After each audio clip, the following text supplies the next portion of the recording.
Tinatamad pa ako nito. You Paano think pa the pag car- sinipagan ko? Ang yaman mo naman nun dyan, Mark. Kakasabi ka na naman nila yan. Tapos mo naman yan.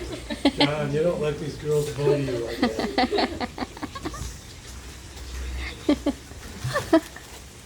Andito na ako. Yung caption, ako. Kung si Bong Revilla iba si Jeff. Andito na si Jeff. You have nothing to say, John? Tamad pa ako dito. Paano pa pag sinipal ako? Ang yabang mo naman. Ambal mo naman. See you later, baby. Lagyan na dyan, Petix 1.0. See you later. Yay! Petix, See you later, guys. Petix. Pati nga nung Petix. Tapos Enjoy your coffee. Okay. Acre Dad. Okay. You think you'll be able to see me crossing the street? Yeah. You will.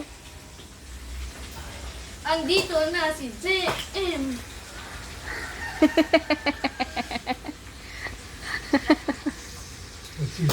What drugs is she taking? Ha? What drugs is she taking? Mercury. Oh, Mercury drug. chocolate milk. All right. See you later, man.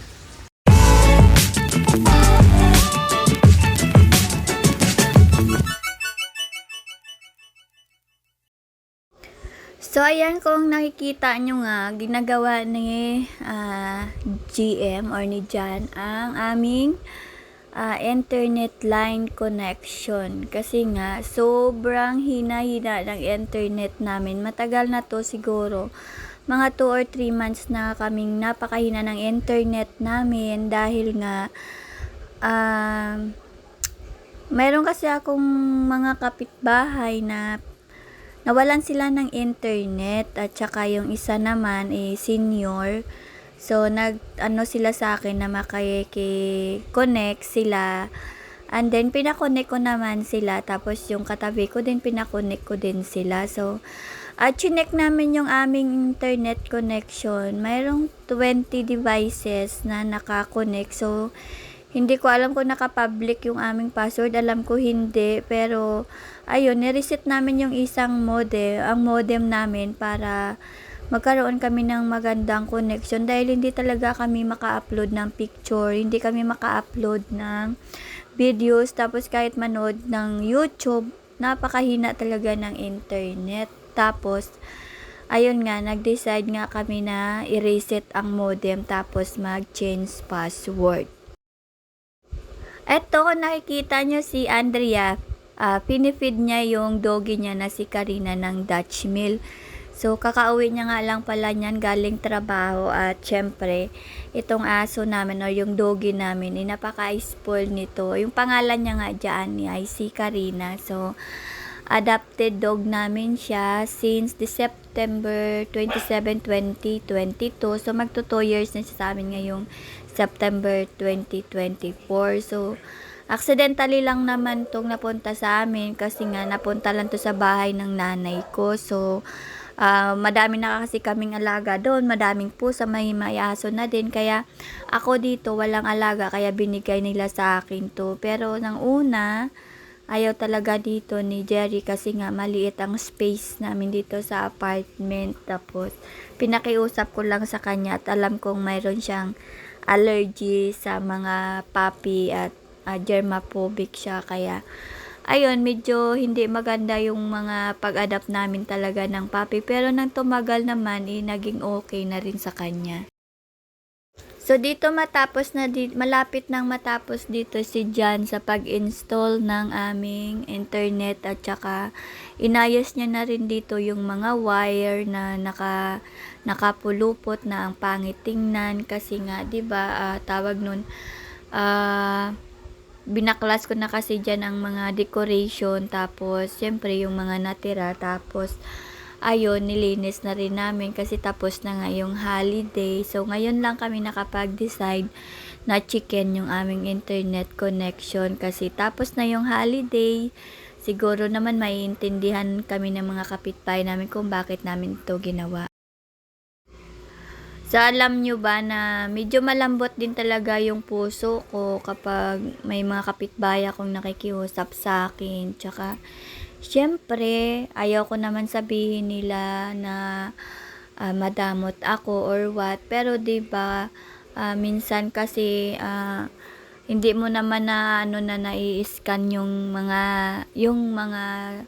nai-scan sa bahay mo yung mga internet connection mo. So, ayun, nireset na lang namin para medyo lumakas-lakas yung internet connection namin. At ayun, pagkatapos nga nun ay naging okay na at nag-thank you naman si Jerry kasi nga makakapagpanood na siya ng video, ng news at ng, alam nyo na, minsan may tinatawagan din siya, international call. So, ayun, so okay na ngayon at hindi na din namin need ng magbayad ng magbayad kung kani-kanino pa para lang maayos yung aming connection.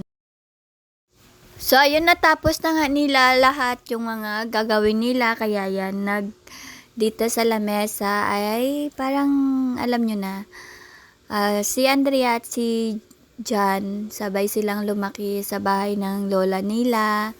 Tapos, ng time na yon, syempre, need ko pang magtrabaho. So, wala akong mapag-iwanan sa kanila. So, doon sila muna kay nanay nakatira. Samantala ako naman ay naghahanap ako ng trabaho. At syempre, para naman panatag din yung loob ko habang nagtatrabaho ako sa malayo. Mas pinili ko talaga. Wala naman talaga akong ibang mapag-iwanan ng mga time na yun. Kundi kay nanay lang. Tapos, alam nyo yun, bigla nilang naalala yung mga bata pa sila. Tapos, ngayon tawa pa sila ng tawa. Kasi nga, niliha daw ni nanay ang kanyang ngipin gamit ng papel de liya ng bata pa siya. Kasi nga, ang dumi daw ng ipin niya. So, ngayon niya lang naalala after, ilang taon ka na ngayon, Im? sabihin natin after 9 years. So, 8 years? tawa ako 8 years? ng tawa sa kanya. Bakit? Kasi 10 years nga, old ka ba nun? Maki mo, hindi ko alam kung bakit nila biglang naalala O yung di 9 years. nangyari bago noon. Kasi nalaman. nga nag-uusap sila about sa mga naalala nila nung kabataan sila. Hindi naman talaga madali yung naging karanasan nila. Pero syempre, Still wala wall? kaming magawa nun dahil yun ang Hindi niya nanay alam mag-damage ang yung naging gums mo. buhay magkakaroon namin ka ng- dati. Kaya lagi ko silang Talaga to si nanay. Yung pinapaalala talagang na inaano ka maging talaga niya. Bawal pala iwanan ng grateful bata. sila sa mga bagay kung ano man meron sila. At siyempre wag nilang inaasar lagi si nanay kasi nga yun ang nagpalaki sa Bakit gusto mo kanila. na magkana? Minsan kasi pinagtitripan nila yung lola nila. Pero di ba, Kung nagpa-practice ka na? gusto lang nilang Pinagpa-practicean mo yung patawanin. dalawa? So, minsan kasi napipikon din kasi si nanay kay JM kasi nga asador talaga si JM. Sabihin mo At mamaya ka mo, kung Wiboy. hindi kayo kung di kayo nasasanay sa kanya, Ay, ramen mo ma-open mamaya din sa talaga galit. kayo kasi nga Practicean mo lang kala ka. mo lagi siyang galit kasi malaki yung boses niya. Tapos, syempre, pag sumagot yan minsan, alam Siyempre, mo yun, malaki na parang siya. kausap niya kasi Pero wag mo edad niya hiyain lang. yung ipin. Kaya tinuturoan ko talaga siya na wag ganun kasi Baka nga hindi lihain lahat mo yung ng ipin. Huwag mo tao papapuntahin kay nanay yun, ha? maiintindihan siya kasi Baka nga lihain syempre mo yung ninanay. iba yung pananaw niya sa buhay tapos hindi siya naniniwala na hindi Iniwan ko lahat dito. ng bagay Hindi ba ganyan dapat yan lagi pagbalik ka ko? daw mapagbigay, lagi ka lang daw lagi ka lang ba daw nice, sabi niya ganun kasi nga hindi na daw uso ngayon yung maging nice ka sa mga tao kasi nga lagi ka daw lulukuhin yun lagi niya sinasabi tapos minsan nasabi niya sa akin na masyado daw akong mabait kaya nga lagi daw akong niloloko kasi Huwag mo daw nang lagi daw takutin si akong Kali. Huwag mo mabait na lagi ikwento daw sa kanya akong yung naranasan. kumbaga mapagbigay, sabi niya gano'n. So, ayoko naman kasing maging madamon kahit na pinagdamutan kami ng tadhana noon, Charing. So, sinasabi ko sa kanila na nakikisama lang ako, kaya gano'n. Sabi nila, hindi naman lahat pwede daw ipakisama. Ano ba yung sinasabi nila sa akin?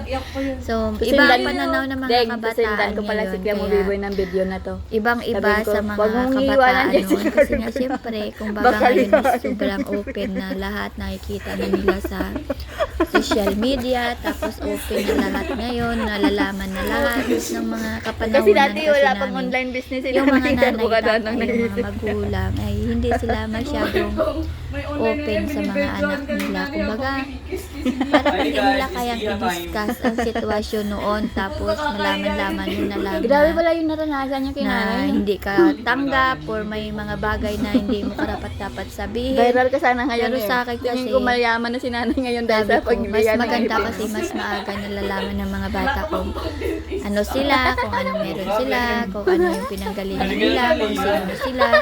Kasi pagdating ng panahon, mas pahirap kasi na alam na habang tumatagal, pinapatagal mo pa yung mga dapat mong sabihin. So, ganun din naman yung magiging Johnny, takbo talk ng about kwento niyan, pinatagal when mo nga he lang. was Kaya 9 nga years sabi old. ni Nanay, Jelly sa akin, iba daw 9 ngayon years ang old. mga kabataan kaysa nung nanay, ngayon daw. use a Mga rebellious na daw sandpaper yung mga bata. on his Dati teeth daw to hindi. clean. Kaya, kumbaga, hindi daw lagi naiintindihan ng mga bata yung sitwasyon. Kaya, dapat daw minimize lang daw lagi ang pagkwento. Hindi at dinay ang po yan ni paglatag nanay ko. daw ng Pinapahiya niyo talaga sitwasyon. ako. So, Kayong sa akin wala naman, kayong sa akin wala kayong kasi utong ang na outlook loob. ko naman is mas maaga, mas maintindihan nila at makapag-adjust pa sila. Yun lang, bye-bye.